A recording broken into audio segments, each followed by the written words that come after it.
How's it going, everybody? This is BeatTheBush. You know, with this COVID stuff going on, you probably want to go travel a little bit. So backpacking is actually a very cost-effective way to go travel a little bit without being in danger. Behind me, you see all my backpacking stuff that's laid out. These are the essentials. The startup cost is actually a few $100s, but if you really count the additional amount that you have to pay per day, it rounds out to be about $10 or $20. Today I invited Chirping Mermaid to talk about some of the camping equipment along with other guests.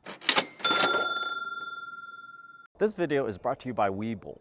Get 2 free shares of stock just for signing up for this account and depositing $100. Check out my referral link down in the video description below. Oh wait, you get actually 3 free shares before the end of this month. Check out my referral link down in the video description below. There you are, Chirping Mermaid. You got the Yosemite Pass. How much was it? It was $5 per person, so we had 6 people.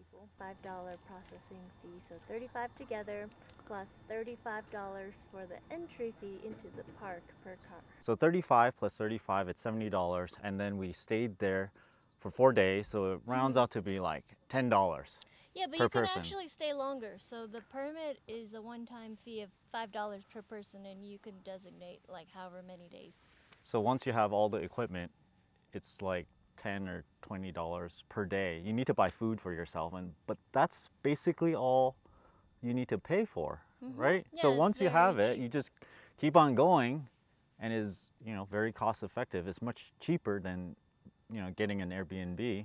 That's like $50, $70. So you just keep on going camping. This is for Yosemite. In some parts, some wildernesses, you don't have to pay. You can just go out there. So you don't have to pay the entry fee. You don't have to pay the wilderness permit fee. It's only because Yosemite is very popular, you need the permit.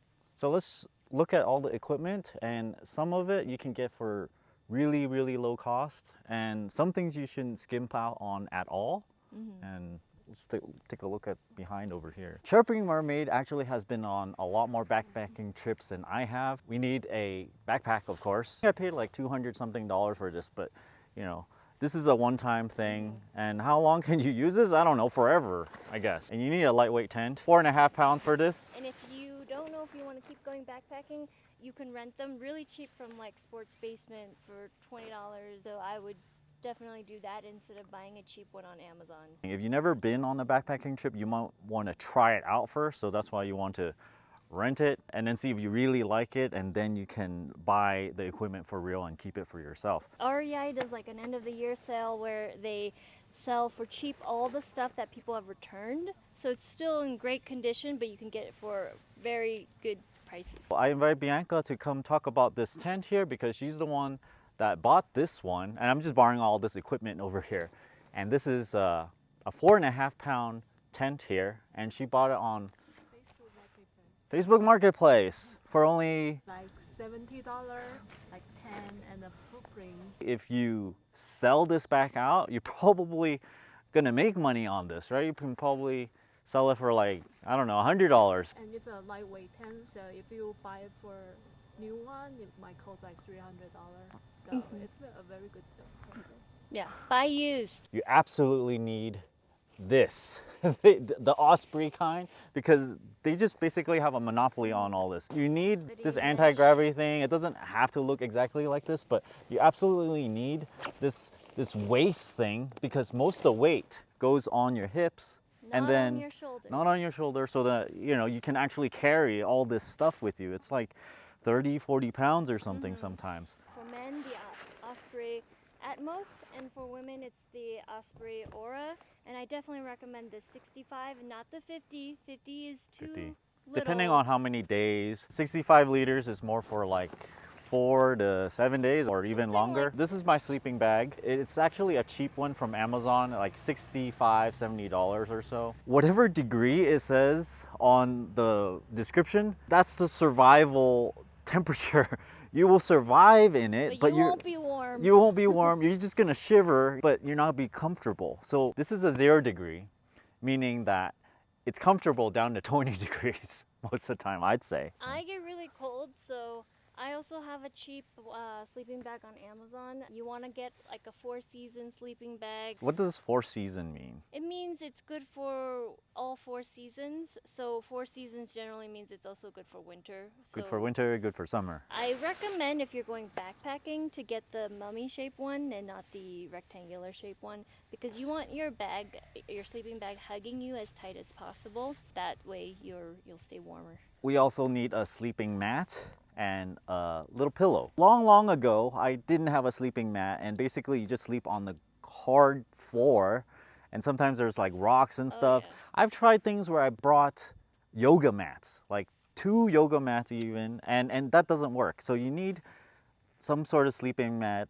And this is a blow up version. It's kind of like a little balloon. And this is the foam version. The good thing about the foam version is that you don't have to blow it up. It's very quick. You just go, see, look, okay, I'm gonna sleep, right? But this blow up version, you have to like go around opening it up, blow air into it, and sometimes you hyperventilate a little bit. This is my pillow. And this is also a blow up pillow. Yeah. I had a different one where it has an X in the middle, but that wasn't very I comfortable. I'm just gonna blow this out real quick. Okay. You actually don't want to blow it up all the way. You want a little give to it, or else it is a little bit too hard. Same thing with this one. I blew it up too hard one night, and then it was just really uncomfortable. lumps and stuff. My sides were like falling asleep or something because it was too hard. So this thing is like $80. So you know, you add all this up, it's, you know, a couple $100 worth of equipment. Yeah. But once you have it, like I've used these multiple times, and the additional cost per night that you stay anywhere is really cheap. Blow into here, you have to blow it like 13 to 15 times, and then you get a little bit lightheaded. It gets a little old sometimes, so There's a device actually that you can Yeah. attach. Then it's like a balloon, and then it's like a bag that blows it up for you. So you can find that.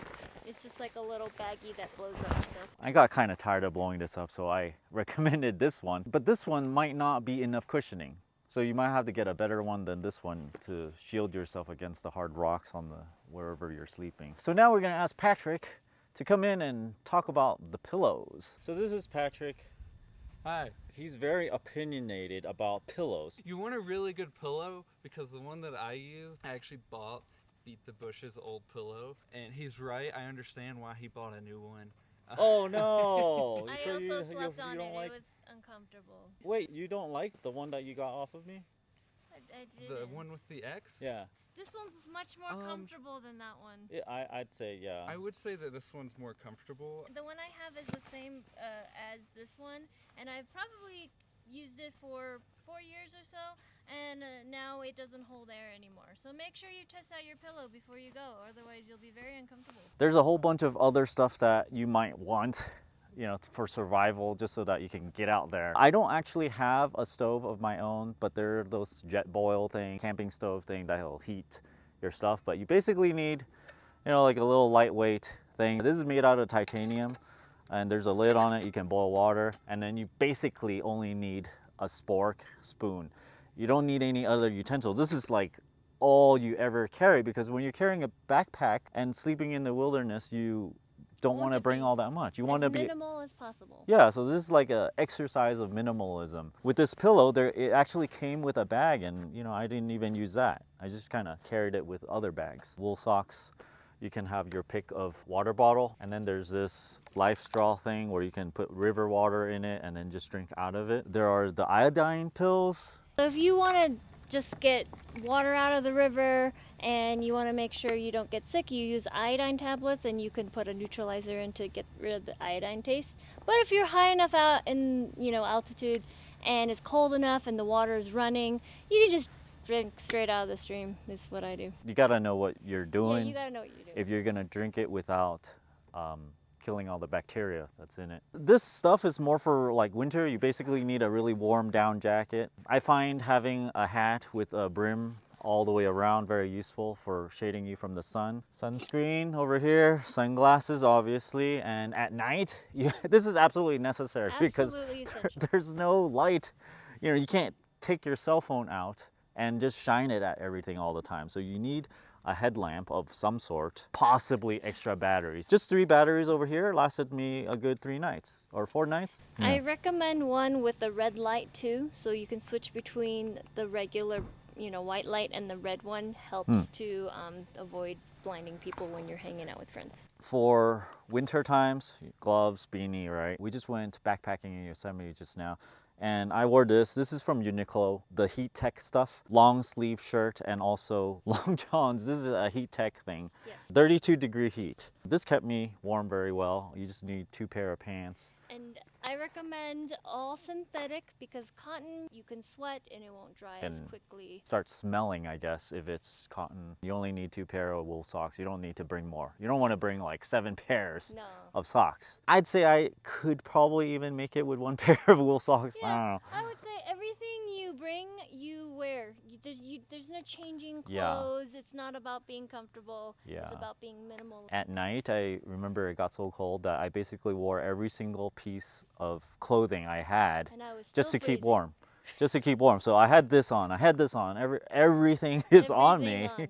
And then I was in the sleeping bag with everything on. So, you're just using everything that you've got. Mhm. You need your toiletries. I'm not going to go through all the toiletry stuff. Possibly you might want an eye mask and some earplugs because there could be like owls or noise. crickets, people walking around. If you're at a campsite, there'll be other people just talking, and those are necessary sometimes and sometimes not if you happen to be near other people. Yeah. You need a lighter. This is like some freeze-dried food. You could bring other kinds of food. This is kind of expensive, $10 for this one. Ramen is So, a popular. hiking stick, you don't absolutely need this. This I is just nice picked to up a have. regular stick. You can pick up a regular stick if you want to go cheap. I'd say a stick is really helpful if you have a lot of stuff on you, and sometimes maybe your legs can't push up all that weight, and the stick is kind of like your third leg. It can help relieve some of the pressure from like your hip or your knee, and you're basically using your arm as your third leg. And then if it's somewhere where there's a lot of mosquito net, possibly a power bank. You probably don't need a power bank because you're not on the phone all the time. Unless you need a map and get lost. Unless you are, taking a lot of photos and you need to recharge your phone. I actually didn't even use this towel on this backpacking trip because, I was just dirty. You don't take showers when you're backpacking. I would recommend a quick dry towel. And of course, one of the very important things is to have a pair of boots. I actually only wore sneakers and I survived. I've actually worn sneakers on many trips before. I just don't have boots yet. So it's possible to survive without boots. It's good to have a good grip and waterproof. I would say mid-top. And you want to buy them a little bit looser so that Half size bigger than your feet don't hit the front. And then tie them a little bit looser so there's not as much chafing. If you are in the wilderness for multiple days, you will need to be pooping out there. So you'll need to dig a hole, and it's absolutely essential to get a shovel because it's hard to dig a 6-inch by 6-inch hole. That's all there is to all this backpacking stuff. There's quite a bit of stuff to buy initially, but afterwards it's really, really dirt cheap. I mean, if you stay at an Airbnb for like 4 nights, you can probably pay for all this already. But having bought all this, you can just stay in the wilderness for many, many times, and it'll only cost you $10, $20 additional per night, I'd say. The longer you stay outside, the cheaper it gets, and this is great for this COVID time. It's like basically the only thing you can do these days. Thanks for watching, everybody. Don't forget to check out Chirping Mermaid's channel. I'll be posting more videos. Patrick's the cameraman right now. Don't forget to give me a like on this video, comment down below, let me know if you're thinking about backpacking at all. And as always, don't forget to push that subscribe button and ring that bell icon. Thanks for watching.